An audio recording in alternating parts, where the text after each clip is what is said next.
What's up, bro, kembali sini lagi dengan video yang bahas Gadget, dan kali ini saya akan bahas iPhone SE First Generation.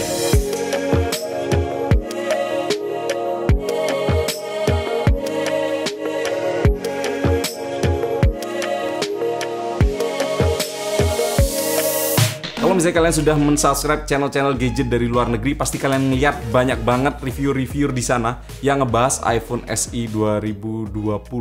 Dan yang saya pegang ini adalah, kalau boleh dibilang, ini kakak pertama, alias ini adalah iPhone SE First Generation. Saya akan sedikit membahas apa saja yang membedakan dari first gen ini ke second gen dilihat dari spesifikasinya. iPhone SE ini dia pertama kali diluncurkan pada bulan Maret 2016, dimana kalau misalnya kita cek tarik mundur 5 bulan sebelumnya, Apple meluncurkan handphone flagship mereka pada tahun itu, 2015 akhir, yaitu iPhone 6s dan juga iPhone 6s Plus. Jadi rumus yang dibawa adalah Apple meluncurkan sebuah handphone dengan bentuk atau dimensi menggunakan iPhone 5, tapi dia sudah menggunakan prosesor flagship kala itu, yaitu prosesor yang ada di iPhone 6s dan juga 6s Plus. Yaitu dia menggunakan prosesor A9, prosesor yang sama persis yang ada di iPhone 6s dan 6s Plus kala itu. Tapi sekali lagi, desain yang digunakan, bahasa desainnya adalah desain dari iPhone 5 dan 5s, dimana desain kayak gini waktu itu banyak banget yang mensukai, banyak banget yang ngefavoritin, karena desain seperti ini memang dikhususkan untuk orang yang ingin menggunakan handphone hanya dengan satu tangan aja. Kalau dibandingkan dengan handphone iPhone 11 Pro Max milik saya sekarang, itu kerasa jauh banget ya ukurannya.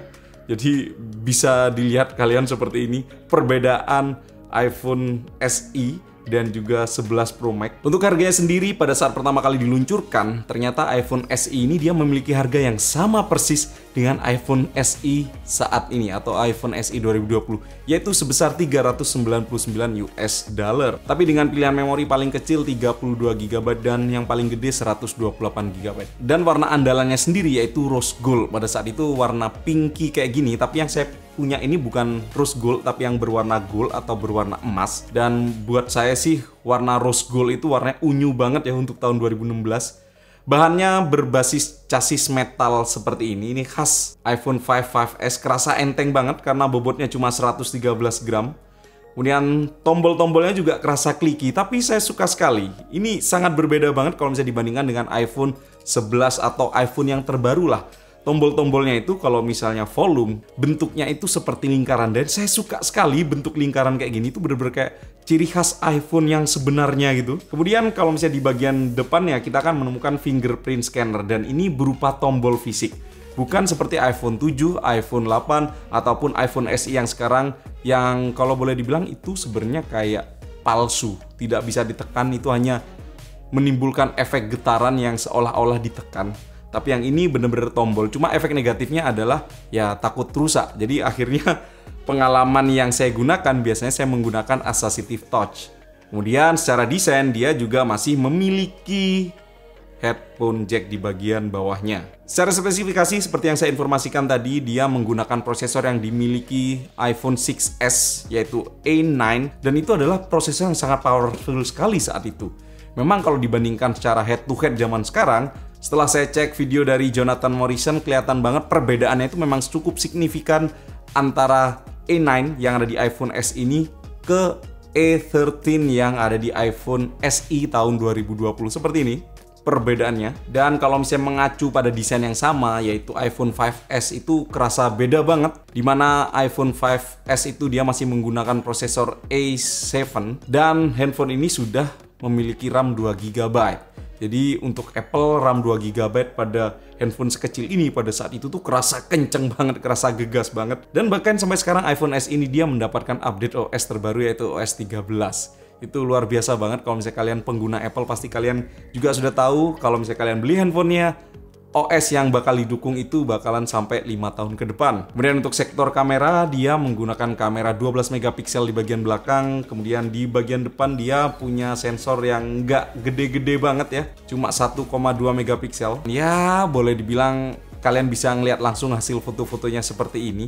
Nggak ada yang istimewa untuk zaman sekarang, tapi buat saat itu handphone ini kerasa wow banget untuk ukuran sekecil ini. Bahkan dia juga sudah merekam video 4K juga.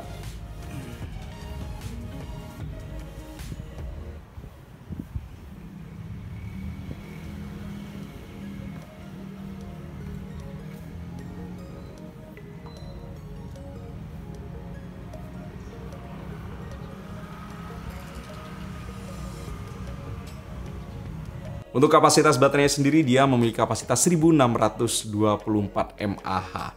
Jadi kalau boleh dibilang, tren yang ada di iPhone SE 2020 dengan iPhone SE pertama ini yang dikeluarkan tahun 2016, sebenarnya menurut saya itu menggunakan rumus yang sama. Dia menggunakan prosesor terkencang yang ada pada saat itu, dimasukkan ke dalam sebuah handphone yang ukurannya sangat kompak sekali.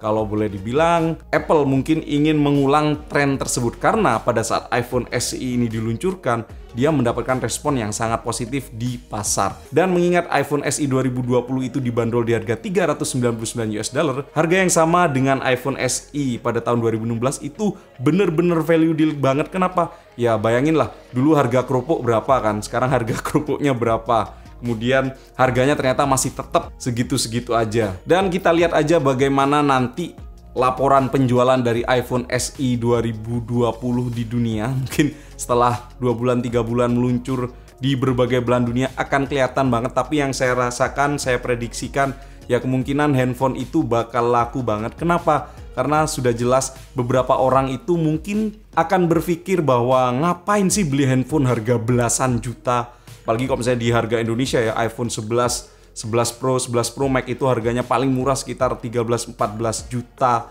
Terus kemudian yang paling mahal bisa sampai harga 30 juta. Sedangkan kebanyakan para pengguna di dunia itu adalah casual user yang mungkin tidak akan membutuhkan kayak 3 lensa di bagian belakang ataupun video 4K 60 fps. Mereka kebanyakan tidak peduli. Yang mereka butuhkan kemungkinan hanya sebuah handphone yang bisa digunakan sehari-hari.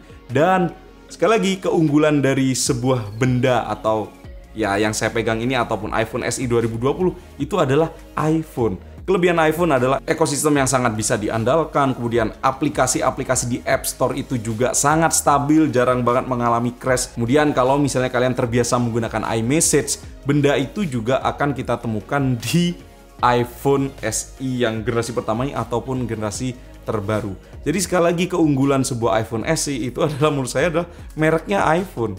OS 5 tahun ke depan. Kemudian dia juga sudah punya fitur flagship yang ada saat ini seperti tahan air IP67, kemudian stereo speaker, walaupun secara desain itu kelihatan ada bezel bagian atas dan bagian bawahnya kerasa gede banget.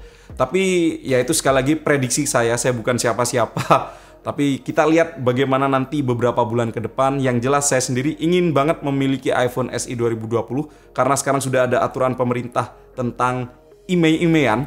Sangat susah membeli barang dari luar kemudian dibawa ke sini kemudian diaktifin. Jadi kemungkinan besar saya akan membeli nanti pada saat toko seperti iBox ataupun Digimap sudah menjual resmi iPhone SE 2020, saya akan beli di situ dan saya akan bikin video unboxingnya dan saya akan share ke kalian semua bagaimana pengalaman penggunaan iPhone SE 2020. Oke, sekilas itu adalah hal yang bisa saya sampaikan tentang iPhone SE generasi pertama. Semoga ini juga bisa sekaligus mungkin nostalgia buat teman-teman semua yang sudah memiliki handphone ini atau yang belum pernah tahu iPhone ini ada. Ini bisa jadi informasi yang menarik buat kalian semua. Well, itulah dia video kali ini. Terima kasih sudah menyaksikan. Jangan lupa like, share, dan subscribe. Saya Brook Mar pamit. Sampai jumpa di video selanjutnya. Bye-bye.